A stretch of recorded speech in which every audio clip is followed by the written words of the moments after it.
Eu vou te falar, essa vida com Jesus é maravilhosa. Sabe, nós estamos tão emocionados sobre essa série. Essa série vai ser uma série bem grande. Existem, ora, muitos e muitos tipos diferentes de oração. E na medida que você vai congregando aqui, você vai aprender não só quais são esses tipos de oração, mas quais são os princípios bíblicos para fazer cada um desses tipos de oração funcionar. Então, os cristãos muitas vezes misturam as regras, não sabem orar, porque confundem as coisas, né? Porque tem oração, por exemplo, você está pedindo algo para você mesmo e para sua família, a Bíblia ensina certas regras de oração. Mas quando é para outro cristão, que não tem nada a ver com você nem sua família, são outras regras de oração, interessante isso. E quando é para uma pessoa que não é cristão, e você está orando por ela, já tem outras regras de oração. É interessante. Também muitos confundem, por exemplo, certas frases da Bíblia, né? A Bíblia fala assim, Jesus orou assim, não seja feito a minha vontade, mas seja feito a tua vontade. Então tem cristãos que literalmente pegam aquilo e colam isso em todas as suas orações, né? Tudo que eles oram, eles falam, mas não seja feito a minha vontade, mas seja feito a tua, né? Só se for da tua vontade. O problema é que a Bíblia também fala muito sobre oração de fé. E quando você coloca um se lá, não está tanta fé, está dúvida, você não sabe a vontade de Deus. O problema é que esse é um outro tipo de oração. A oração onde você fala, se for da tua vontade, não faça a minha vontade, mas faça a sua vontade, esse é o que a Bíblia chama da oração de consagração. É quando você não sabe a vontade de Deus e você está consagrando a sua vida para fazer a vontade de Deus, seja qual ela for. Agora, quando você vai aprendendo esses princípios de oração e colocando em prática, sua vida começa a mudar. E é impressionante como Deus quer que a gente ore muito. A Bíblia fala muito sobre isso. Mas eu faço uma pergunta para você. Por que os cristãos não investem mais tempo na oração? E eu estava pensando sobre isso e eu cheguei à conclusão que são duas razões. A primeira é essa aqui, olha, porque acreditaram na mentira de que tudo já está predeterminado e que a oração só é para nos ajudar a sentir melhor e termos mais paz no meio das circunstâncias. Tem gente que realmente acredita nessa mentira do diabo. Se tem alguém que não quer que você ore muito, é o diabo. E é óbvio que se a oração não vai mudar nada, porque está tudo já predeterminado por Deus, e a oração em si não vai mudar nada, nem uma circunstância, nem a vida de ninguém, só vai me trazer mais paz, então muita gente acaba não orando como devia, porque acreditaram nessa grande mentira. A Bíblia deixa bem claro o contrário, a oração, ela muda as circunstâncias, ela faz a intervenção sobrenatural, ela transforma vidas de pessoas. Então, a oração realmente tem poder, mas essa mentira aqui já enganou muitos cristãos, e por isso que muitos são muito omissos na oração. A segunda razão por que muitos cristãos não investem mais tempo na oração é porque realmente não sabem orar da forma bíblica e assim não recebem respostas de oração. Em outras palavras, oram, nunca ganham resultados, então inconscientemente, talvez, eles pensam que é perca de tempo, né? Eu orei, não vi mudança nenhuma, então é perca de tempo. Agora, eu vou falar uma coisa para você. Na medida que você aprende esses princípios de como orar e ganhar resultados, é fenomenal. Sua vida muda. E eu lhe garanto que ao findar dessa série, se você acompanhar toda a série de perto e colocar em prática, você vai estar tão motivado a orar e ganhar muitos resultados.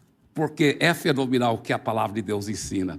É impressionante, é impressionante. Agora, tem gente que até falam com muita sinceridade, já vi até pastores dizendo assim, olha, Deus, parece até bem espiritual, até religioso, né? Deus sempre responde todas as orações. Algumas ele responde sim, algumas ele responde não, Algumas ele responde, né? Espera. Algumas ele responde sim, mas não do jeito que você quer. Gente, se eu fosse orar para uma pedra, eu poderia dizer a mesma coisa, porque aí qualquer coisa que aconteceu, tá vendo? A pedra disse não. A pedra disse sim, né? Então, não estão realmente comunicando com Deus muitas vezes. É só um senso de religião. Deixa eu te falar uma coisa. O tipo de oração que nós vamos estar aprofundando nessa série, que é os 7 passos para receber resposta de oração, o tipo de oração é um tipo específico. É quando você está pedindo algo para você e ou para sua família, tá bem? Esse tipo de oração específico que nós vamos estar estudando e aprofundando muito. Então, veja bem, para esse tipo de oração, você vai ver, eu vou te mostrar, na segunda mensagem dessa série, né, daqui 2 semanas, eu vou te mostrar como é totalmente antibíblico para esse tipo de oração que nós vamos orar, que nós vamos ensinar, totalmente antibíblico esse negócio de dizer, Deus às vezes responde sim, às vezes responde não, às vezes responde espera. Você vai ver, eu vou te provar pela Bíblia já na próxima mensagem dessa série, tá bem? Agora, nessa série, como eu disse, ela é muito comprida, ela vai abranger o mês de fevereiro e março. Então, eu quero preparar bem para essa série um alicerce forte. E nós temos algumas verdades preliminares, super fundamentais e imprescindíveis para poder construir os 7 passos. Então, hoje eu vou estar aprofundando mais nessas verdades preliminares, tá certo? A primeira verdade preliminar é essa aqui, olha. A oração é conversar com Deus. Portanto, é importante que haja com naturalidade. Eu tenho visto muitos e muitos cristãos que realmente não conversam mais com Deus. Por quê? Para eles é uma coisa mística, é quase como se fosse uma reza, uma coisa... Então eles, até quando vão orar, eles oram de uma forma que eles nunca conversariam com uma outra pessoa do jeito que eles oram, se você for notar. Às vezes fica repetindo o nome, Deus, é Deus, Deus, Pai, Pai. Se alguém chegasse para mim e fosse falar comigo, falava, Eibe, eu ia falar, cara, calma, né? Mas tem gente que ora desse jeito, e não é de uma forma natural. E tem gente que até muda o tom de voz, né? Você fala, irmão, ore por nós. Ele tem todo um cacuete. Aí ele treme a voz e até muda o tom, né? O Senhor Deus, Criador do céu e da terra. Acho que Deus fala assim, por que esse cara muda o tom de voz quando ele vai falar comigo, né? A Bíblia fala que Deus é um Deus pessoal. Ele quer ter um relacionamento com você.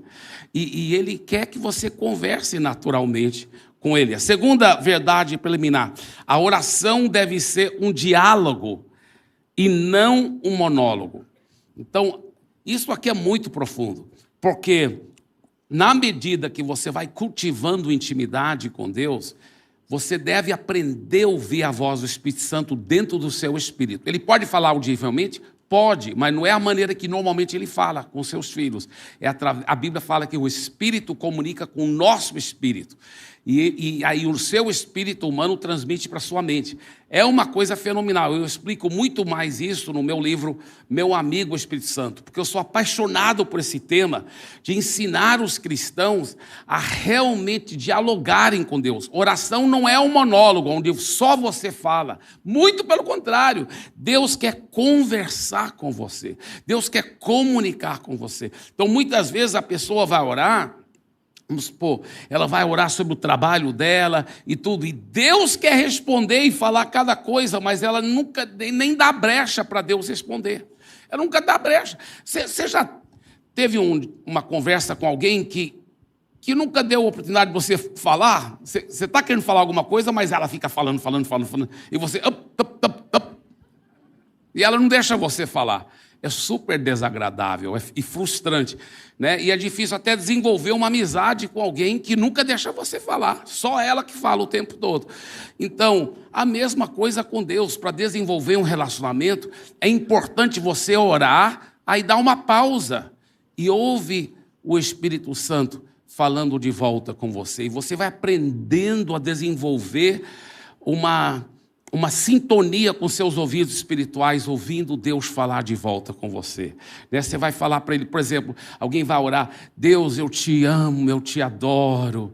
Oh, aleluia. Aí deixa ele falar de volta. Eu não sei o que ele vai falar. Talvez ele vai te falar: eu também te amo, você é tão precioso para mim. E aí você fala: Senhor, eu estou querendo muito a sua ajuda, né? Pro meu tio que está passando essa situação, o senhor sabe, essa dificuldade no casamento dele. E aí Deus fala: olha, sobre o seu tio, não esqueça de fazer assim, de falar isso para ele. E vocês vão conversando, e Deus vai te... Irmãos, liga a vida. Tudo que eu faço, seja preparar uma mensagem, uma pregação, seja uma viagem, seja para os meus filhos, se não fosse por esse diálogo, de estar ouvindo a voz de Deus, recebendo as diretrizes, as respostas, meu Deus, isso tem transformado minha vida. Agora, eu confesso que muitas vezes eu já fiz do jeito errado, né? De só eu falar o tempo todo. Mas, ao praticar a oração como diálogo, isso tem transformado a minha vida de oração. E eu quero te encorajar, né? Não seja como aquela pessoa que foi orar e...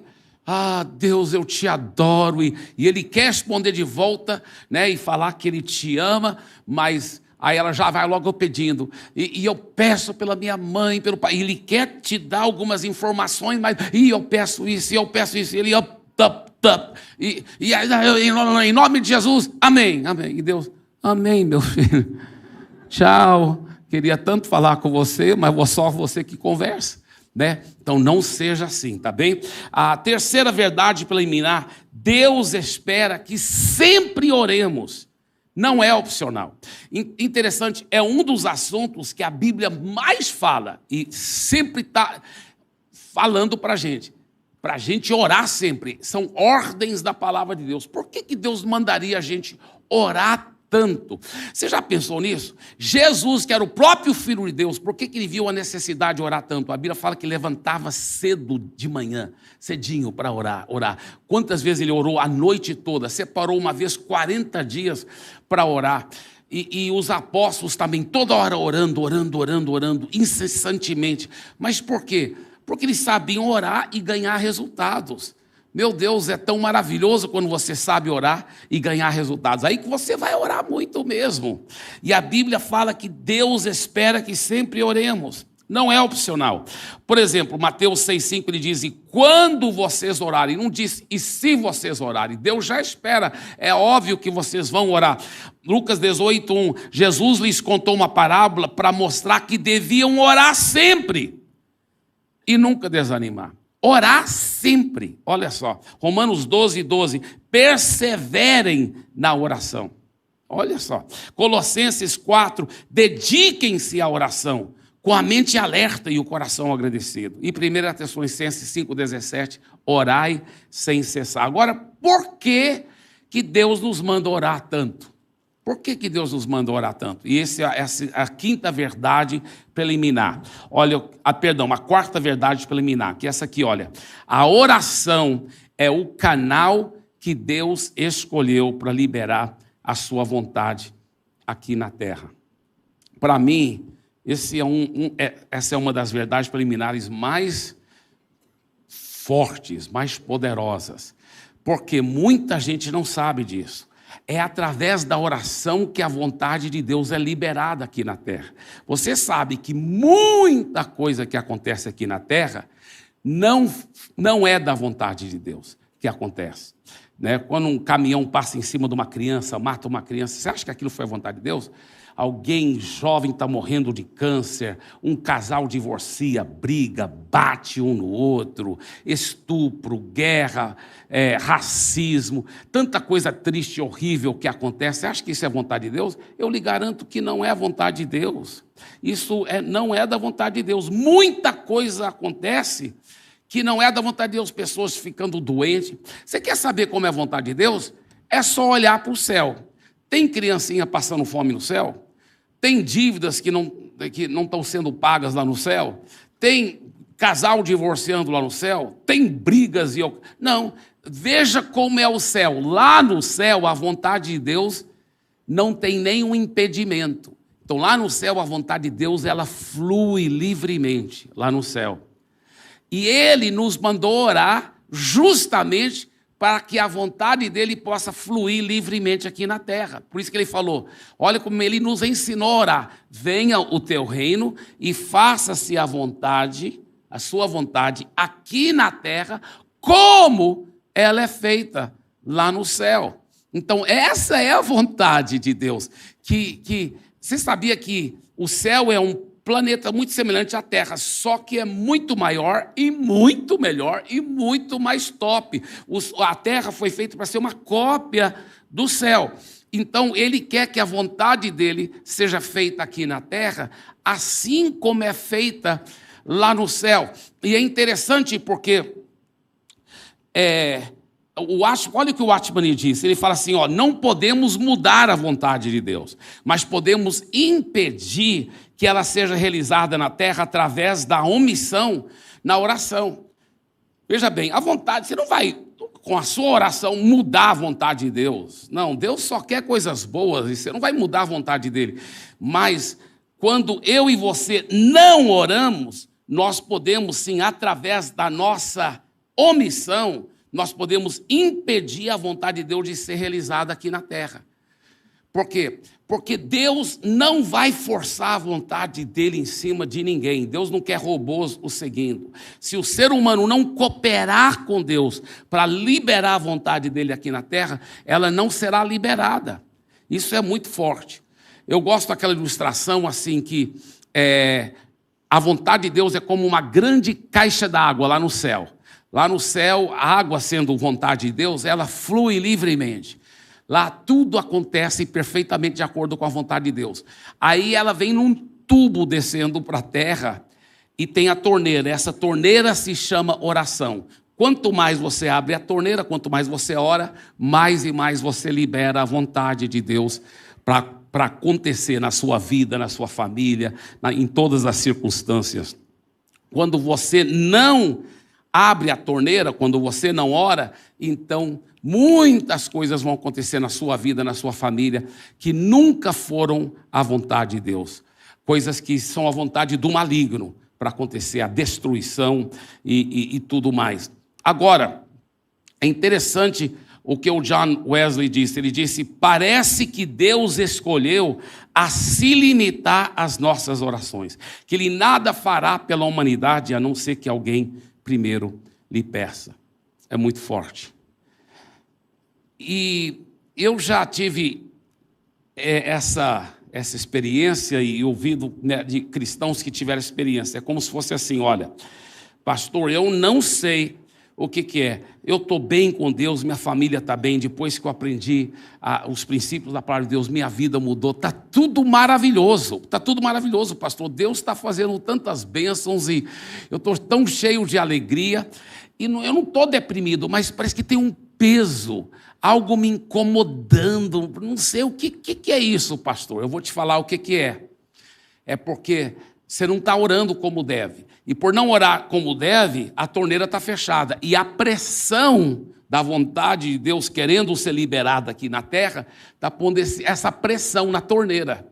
Quanto mais você abrir aquela torneira e começar a orar muito, essa pressão toda vai embora. Você vai sentir um liberar muito forte. É muito interessante isso. Quinta verdade preliminar. A oração deve ser dirigida ao Pai em nome de Jesus. Agora, deixa eu qualificar isso aqui melhor. Eu estou me referindo à oração de petição. Não são todos os tipos de oração que devem ser dirigidas somente ao Pai. Por exemplo, a oração de adoração, de louvor e também a adoração de comunhão pode ser e deve ser dirigida a todas as três pessoas da Santíssima Trindade. Deus é um só Deus, mas ele tem três pessoas. Então é Pai, Filho e Espírito Santo. Nós devemos sim adorar o Pai, adorar o Jesus, adorar o Espírito Santo, né? Até faz parte da tradição até benéfica da igreja protestante, né? Glória ao Pai, glória ao Filho, glória ao Espírito Santo. Então nós devemos sim adorar ao Pai, ao Filho e ao Espírito Santo, devemos louvar o Pai, o Filho e o Espírito Santo e devemos cultivar comunhão, intimidade, conversar com o Pai, com Jesus e com o Espírito Santo. Mas quando se refere a uma oração onde você está pedindo algo de Deus, aí a Bíblia é bem clara, é para pedir ao Pai. E aí, mais uma vez, você vê mais uma razão porque muitos cristãos não recebem tantas respostas de oração. Eles nem estão aí, eles Jesus, faz isso para mim. A Bíblia fala que é para pedir ao Pai. Então vamos fazer como o manual. O manual está aí escrito para falar como que é para fazer. Olha aqui, por exemplo, esse texto, João 16, 23 a 24. Isso é Jesus que está falando. Ele disse: naquele dia vocês não me perguntarão nada. Vocês não vão me perguntar, vocês não vão me pedir nada. Eu lhes asseguro que meu Pai lhes dará tudo o que pedirem em meu nome. Até agora não pediram nada em meu nome. Peçam a quem? Ao Pai, em meu nome, e receberão, para que a alegria de vocês seja completa. Uau!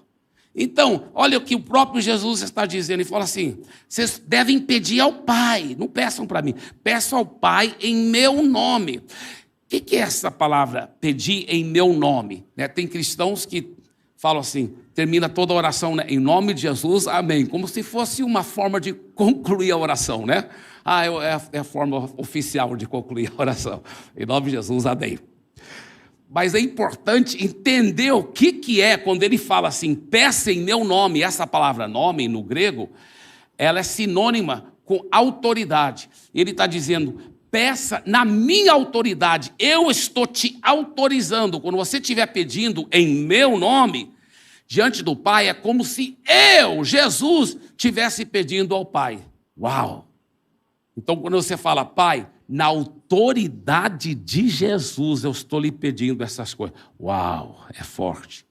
E quando você fala, em nome de Jesus, você está falando na autoridade de Jesus. Em nome de Jesus, amém. E o que quer dizer amém? Amém quer dizer assim seja e assim sempre será. É uma declaração de fé. Imagina você está orando na autorização e na autoridade do próprio Jesus. Eu estou lhe pedindo essas coisas, ó Pai. E assim seja e assim sempre será. Meu irmão, que oração poderosa. Você vai começar a ver mais e mais resultados. Agora, outra coisa que eu quero ressaltar nesse texto, que ele disse, até agora vocês não pediram nada em meu nome, peçam e receberão, para que a alegria de vocês seja completa. Meu Deus, eu já vi pastor e até cristão querendo ser mais espiritual do que Jesus. Não, quem sou eu para pedir, para que Deus faça a minha alegria completa? Não, nós devemos só sofrer e ficar aí, porque Ele, seja qual for a vontade dEle e tal, vamos nos conformar. Alguém teria que ter informado isso para Jesus, porque Ele já prometeu outra coisa aqui diferente. Não é mesmo? Então, tem gente que quer ser mais espiritual, entre aspas, do que Jesus. Jesus que está falando, olha, seu coração está correto diante de Deus, você está sincero, você pode ter fé. Peça ao Pai, em meu nome, para que a alegria de vocês seja completa. Isso coaduna com o texto em Tiago 4:2, onde ele diz, não conseguem o que querem, porque não pedem a Deus, que simplesmente não estão orando e não estão pedindo a Deus. Agora, O sexto, e talvez esse sim é talvez de longe o mais importante, todas essas verdades preliminares, que é que o Senhor seja o seu tesouro e o centro da sua vida de oração, e vigie a motivação do seu coração. Deixa eu enfatizar aqui, eu creio que foi uma santa cristocidência que domingo passado e segunda-feira, o pastor Luciano, ele sentiu dirigido por Deus para trazer a mensagem que ele trouxe, porque foi como se fosse uma introdução para essa série. Porque a mensagem dele, se fosse resumir em uma frase, poderia talvez resumir nessa frase aqui. Essa frase é o resumo da mensagem do que o pastor Luciano estava falando. Porque o que ele estava ensinando? Você lembra que ele falava assim, olha, Deus que tem que ser nosso maior prazer, nossa maior alegria, e o prazer de estar com Ele, de fazer a vontade dEle, de andar com Ele. E ele falou, tem muitos outros prazeres legítimos, ele até mencionou sobre o casamento, etc, etc. Muitos outros prazeres legítimos, que são maravilhosos, e Deus quer nos dar essas coisas também. Ele falou o perigo, e o problema é que muitas vezes as pessoas começam a orar para Deus, mas o coração se desvia de Deus, e o coração, o tesouro da pessoa não é o Senhor mais. O tesouro dela se torna as bênçãos de Deus. E ela fica, às vezes, só querendo orar, só para Deus o servir. Deus não é para ser o nosso gênio da lâmpada. Qualquer coisa que você quer aqui, só para satisfazer o que eu quero. Então, Deus, ele esfrega a lâmpada, tem que me dar, tem que me dar. E a pessoa, então, desvia a atenção do centro, do mais importante.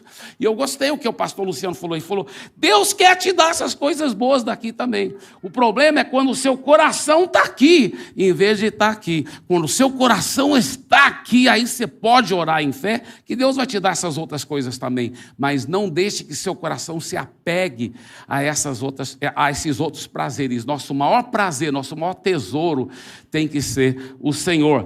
Esse texto de Mateus 6, a partir do versículo 19, tão lindo. Não acumulem tesouros sobre a terra, onde as traças e ferrugem corroem, onde ladrões escavam e roubam, mas ajuntem tesouros no céu, onde as traças e a ferrugem não corroem, e onde ladrões não escavam nem roubam.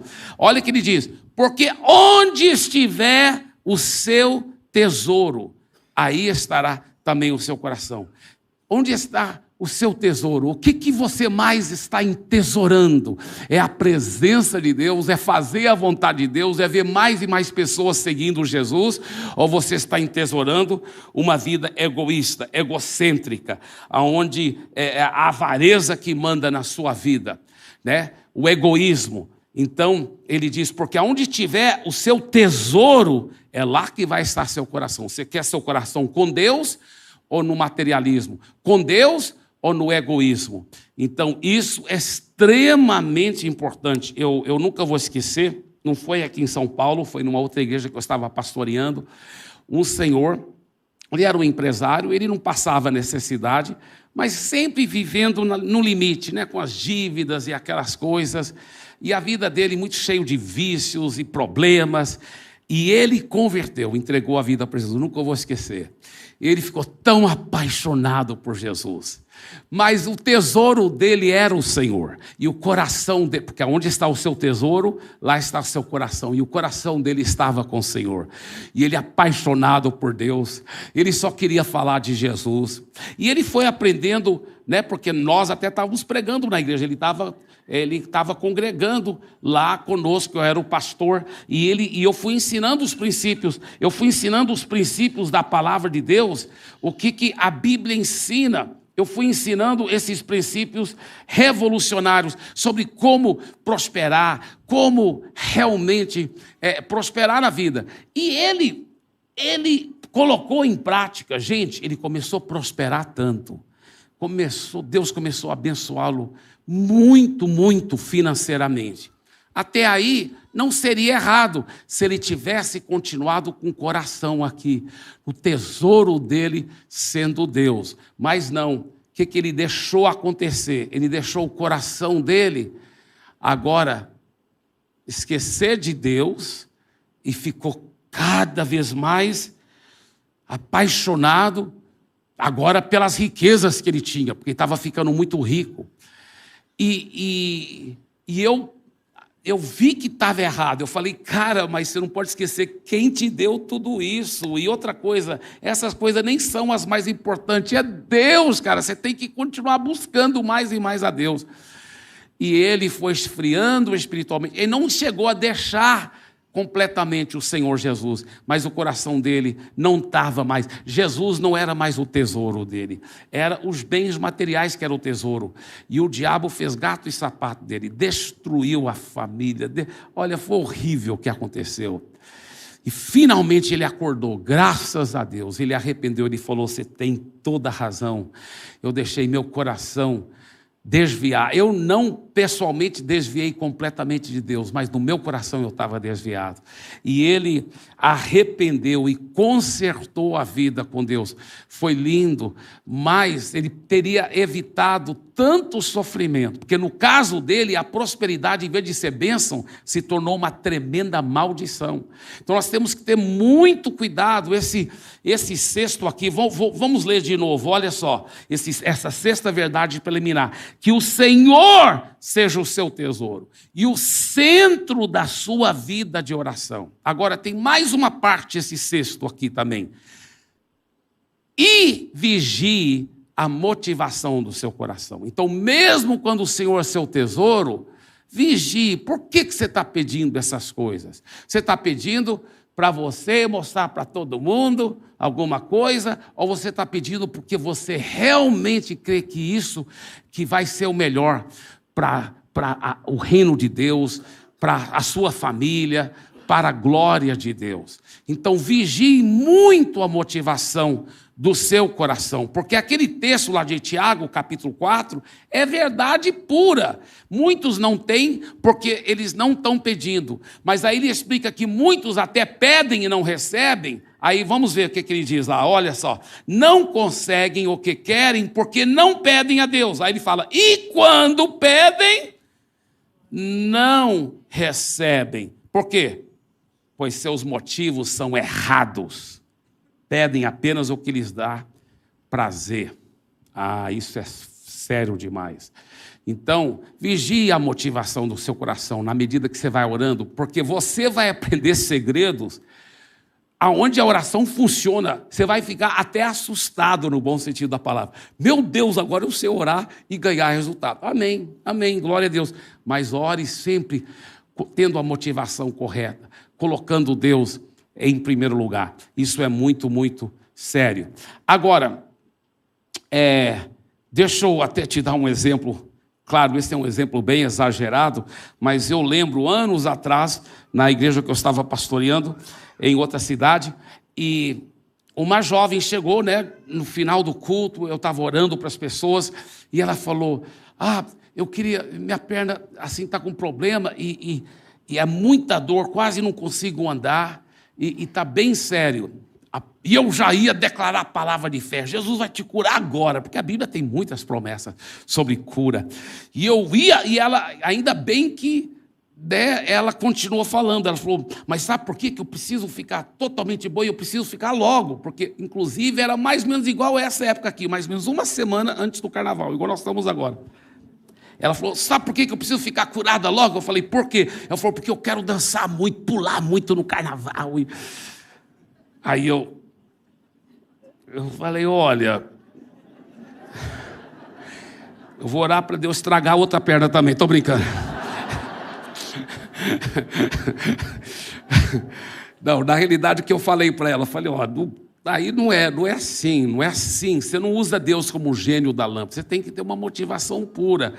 Se você for dançar para Jesus é uma coisa, agora na carne, se jogando na imoralidade e tudo, Deus, não é assim que Deus funciona. Deus quer curar você, mas Ele quer que você use o seu corpo para a glória dele, e para que seja templo do Espírito Santo.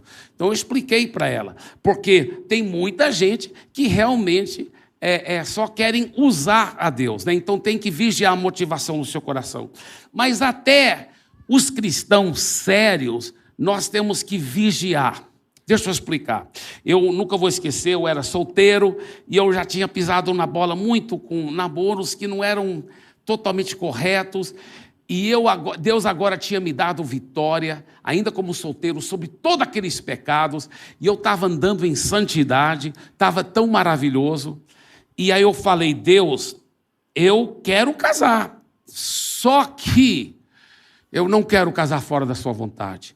Minha vida está tão feliz, eu estou tão cheio da tua presença, o Senhor que me traz toda a realização. Eu não preciso casar para ser feliz, eu já sou feliz, já sou completo com o Senhor. Então, essa é uma dica, viu? Solteiros e solteiras. Você primeiro tem que ficar feliz e completo em Jesus. E eu estava totalmente, e até hoje estou, mas feliz e completo com Jesus. Eu falei, eu não preciso casar, mas eu sinto que é da tua vontade que eu case também. Isso é uma bênção também. Mas eu falei para ele e pedi que ele me dirigisse. E aí, na medida que eu fui caminhando com ele, eu senti que ele me mostrou que era Andréia, e eu fiquei orando, e aquela convicção ficou crescendo, até eu cheguei a um ponto que eu tive convicção completa, mas eu estava tão temeroso de sair fora da vontade de Deus. Eu falei, rapaz, até antes de falar com o André, deixa eu falar com a minha liderança, falei com o meu pastor e tudo. Ele falou, não, eu também sinto que é André. Eu falei, amém, glória a Deus. Não estou falando que todo jovem tem que fazer isso. No meu caso, eu quis fazer, porque eu estava com muito temor de Deus. Eu não queria errar. Eu falei, Deus, eu sei que com quem a gente vai casar é a segunda mais importante decisão da vida. A primeira sendo entregar a vida ao Senhor, e a segunda é com quem a gente vai casar. Então, não deixe eu errar, Senhor, não deixe. Muito bem. Depois que ele me mostrou que era Andréia, e eu conversei com ela, ela também sentiu isso, aleluia, ainda bem. Aí tudo bem, nós começamos a namorar, noivar, mas Deus sabe que todo dia, sabe a oração que eu fazia? Porque essa convicção completa que eu tinha que era ela, era uma convicção interior, mas é uma convicção o quê? Subjetiva. Quando você lê um versículo da Bíblia, essa é uma verdade objetiva. Mas quando é algo interior, não deixa de ser subjetivo. Então eu falava para Deus, Deus, eu sei que isso, eu não sou perfeito. Eu posso estar não ouvindo a sua voz. Então, se eu não estiver ouvindo a sua voz corretamente, tudo bem. Se não for Andréia, tudo bem. Eu não quero, eu só quero a sua vontade. E olha que eu estava tão apaixonado, e ainda hoje, até hoje eu sou, super apaixonado por ela, mas eu lembro até a gente noivado, eu falava para ela, todo dia eu faço essa oração, meu amor, porque o que eu mais quero não é o que eu quero, é o que ele quer. Então, se ele está vendo o meu coração, e eu estou fazendo essa oração, e a gente chegar a casar, é porque é isso que ele quer mesmo. Porque eu não quero errar. E ela entendeu essa minha oração, esse meu clamor. E foi muito lindo, muito gostoso. Sabe, porque eu estava vigiando a motivação do coração. Porque tem vezes que a gente engana nós mesmos. Deus, faz do jeito que eu estou querendo, tá, Deus? Né? E a gente quer manipular Deus, não é assim que funciona. Né? Igual aquela jovem, né? Em nome de Jesus, nenhum rapaz, nenhuma moça vai fazer esse tipo de oração. No começo ela até estava orando corretamente, né? Ela ainda era mais nova, ela falando, Senhor, sei que no seu tempo a pessoa certa e aquele rapaz super dedicado virá para mim. Mas passou-se mais alguns anos, aí ela já mudou um pouco a oração, né? Com certeza, Senhor, é importante que ele seja um homem de Deus, mas, Senhor, o que tu fazes, por favor, faze depressa. Aí passou mais alguns anos e o desespero entrou, e aí ela orava assim, Senhor, todo aquele que vier a mim de maneira nenhuma lançarei fora.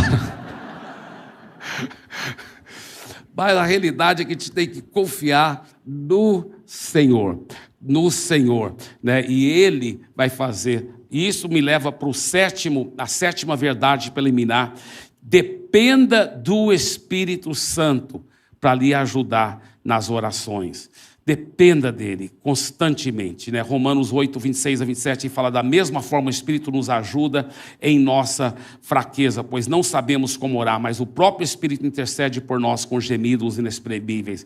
E aquele que sonda os corações conhece a intenção do Espírito, porque o Espírito intercede pelos santos de acordo com a vontade de Deus. Nunca vá orar sozinho. Eu sempre falava, o Elias era o cara, né? Porque ele desafiou os profetas de Baal, 3 anos e meio, não estava chovendo nada, e ele falou com muita autoridade, baseado na palavra que ele recebeu de Deus. Ele falou para o rei Acabe: pode comer e beber, porque eu já estou ouvindo o som de abundante chuva. Não tinha nenhuma nuvem no céu, não tinha nem orvalho, por 3 anos e meio não tinha chovido uma gota de chuva, mas ele fala com tanta autoridade: pode comer e beber, rei Acabe, porque eu já estou ouvindo a chuva. Aí, enquanto o rei Acabe foi comer e beber, a Bíblia fala que ele subiu o monte e ele foi pagar o preço para gerar a oração. Ele se colocou com as mulheres hebreias na mesma posição que elas colocavam para dar a luz, com a cabeça entre os joelhos. E ele foi orando até vier a chuva, porque só porque Deus te deu uma palavra profética, mas alguém vai ter que pagar o preço de oração para gerar aquela realidade no mundo espiritual. E ele ficou orando. Então eu sempre usava o exemplo dele, eu falei: olha, chega um ponto na sua vida que você tem que deixar tudo e todos, e você estar a sós com Deus, e pagar o preço em oração, para gerar os propósitos de Deus aqui na terra. Tudo isso eu estava certo, exceto numa coisa. Eu falei: você vai ter que deixar tudo e todos e orar sozinho. Não. Depois você vê a história, o Elias não estava sozinho. Parece que ele tinha subido um monte sozinho, mas aí você vê que não estava sozinho. Lembra que ele orava, aí ele falava para um auxiliar, para um moço, ele falava assim: vai lá ver se tem nuvem aparecendo. E foi 7 vezes até que apareceu a nuvem da mão de um homem, tamanho da mão de um homem. Então, o que esse moço representa? O Espírito Santo, porque Jesus falou: não vos deixarei órfãos, eu vos enviarei um outro consolador. A palavra no grego é parakletos, quer dizer aquele que vem ao lado para te auxiliar, aquele que vem te apoiar, aquele que vem para te ajudar. Então nunca ore sozinho, sempre peça ajuda do Espírito Santo. Toda vez que eu vou orar, todo dia eu procuro orar, e quando eu ajoelho para orar, eu falo: Espírito Santo, me ajuda a orar, me ensina a orar, me dirija nessa oração. Então isso é muito importante, dependa do Espírito Santo. E eu termino com essa história bem interessante que ajuda as pessoas a entenderem como depender do Espírito Santo. Dizem que é uma história verdadeira, né? Parece que ela vai melhorando na medida que eu vou contando. Não posso garantir que eu estou contando a versão original, mas dizem que lá no interior dos Estados Unidos tinha um rapaz bem simples, e não tinha muito estudo, mas ele era muito apaixonado por Deus. Eu não sei o nome dele, eu vou chamá-lo de Zé Matuto, mas ele ficava orando e buscando a Deus, e ele falou: Deus, o que o Senhor quer que eu faça com a minha vida? E Deus falou: você vai ser um missionário. Ele: amém, Senhor. Ele pensando que Deus ia mandá-lo para a Ásia, para a África, e ficou orando, aonde é que o Senhor quer que eu seja missionário? E um dia ele ouviu a voz de Deus claramente: você vai ser um missionário na Universidade de Harvard. A Universidade de Harvard é um ensino instituição de ensino superior mais respeitado do planeta. Ele falou: meu Deus, eu sou o Zé Matuto, quem sou eu para ir lá pregar no Harvard? Mas Deus falou: não duvida de mim, quando chegar na hora eu te aviso.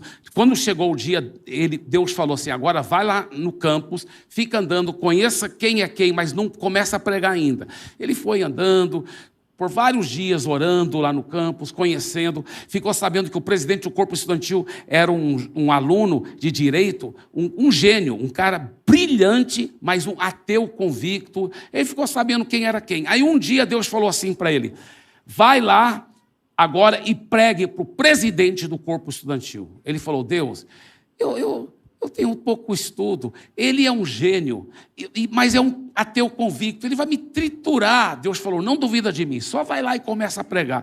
E ele começou então, com muito amor, falar de Jesus, mas não deu outra. Esse jovem ateu começou a gozar dele, e ele era muito popular, então tinha muitos outros jovens lá, fizeram aquela roda, e todos rindo do Zé Matuto, e fazendo um pouco dele. E ele falou, Deus, está vendo? Eu falei que não ia funcionar. Ele orando só dentro dele, né? E ele ouviu Deus dizer, não duvidas de mim. Diga somente uma palavra para ele, tá, Deus? Qual palavra? Diga bolacha. Bolacha? Diga bolacha. Ele já estava com a causa perdida, como se fosse, né, todo mundo rindo. Ele pensou, bem, eu vou arriscar. Eu acho que eu estou ouvindo Deus mesmo. E ele falou assim, bem, você disse que Deus não existe, não é mesmo? Ele falou, eu disse e eu provei, está todo mundo aqui, testemunha que eu provei aí, cientificamente. Ele falou, engraçado, você disse que Deus não existe, mas esse Deus que você disse que não existe, acabou de falar comigo. Ah, é? O que ele falou? Ó, ele disse que é para eu dizer para você uma palavra. Que palavra? Olha, Deus disse para me dizer só uma palavra para você. Que palavra? Fala logo. Ele falou, ó, bolacha. Bolacha, bolacha, bolacha.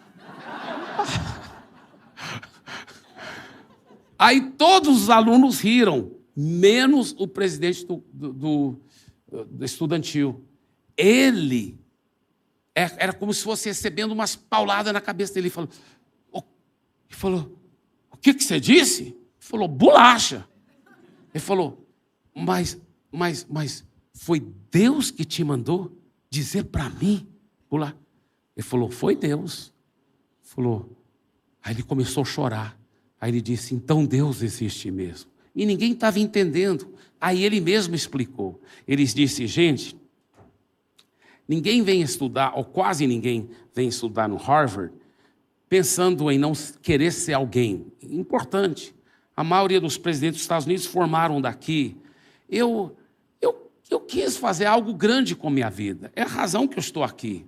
Ele falou, mas eu comecei a notar, alguns meses atrás, que eu nunca ia alcançar a verdadeira nobreza e grandeza, porque eu tinha um lado mal dentro de mim, que me leva a fazer as coisas bem erradas. Que eu sei que, se eu não corrigir isso, vai acabar destruindo a minha vida. Eu sei disso. E ele falou, então eu até fiz um curso de psicologia para tentar entender a raiz, onde tudo isso começou. Ele falou, eu cheguei à conclusão que quando eu era pequenininho, minha mãe tinha feito umas bolachas muito gostosas. E ela falou, não vai comer nenhuma, só depois do almoço, porque eu não quero que estrague seu almoço. E quando ela não estava olhando, eu peguei, comi. E depois, quando ela perguntou, eu menti para ela, falei que eu não tinha pego. E ele falou, eu notei que daquele dia em diante, esse lado mal dentro de mim foi crescendo. E eu comecei a fazer coisas bem erradas. Ele falou, e isso me perturbava. Ele falou, agora já fazem vários meses que eu estou sofrendo muito. E nesses últimos dias eu ficava falando comigo mesmo, se não fosse por aquela uma maldita bolacha, minha vida podia ser diferente. Eu não acredito em Deus, mas se eu acreditasse em Deus, se Ele podia resolver o problema da bolacha, minha vida ia ser diferente. Ele falou, aí o Zé Matuto vem e fala que foi Deus que falou para ele, falar para mim bolacha. Aí eu tenho certeza que Deus existe, porque ninguém sabia que eu vinha falando isso comigo mesmo, sobre a maldita bolacha. E ele falou, e eu sei que se Deus sabe do meu problema, Ele vai saber a solução também. E ele entregou a vida para Jesus. E diz a história que ele, junto com o Zé Matuto, promoveram um grande avivamento lá na Universidade de Harvard. E muitos alunos e até professores entregaram a vida para Jesus. Que coisa linda, né? Dê para Jesus uma forte salva de palmas.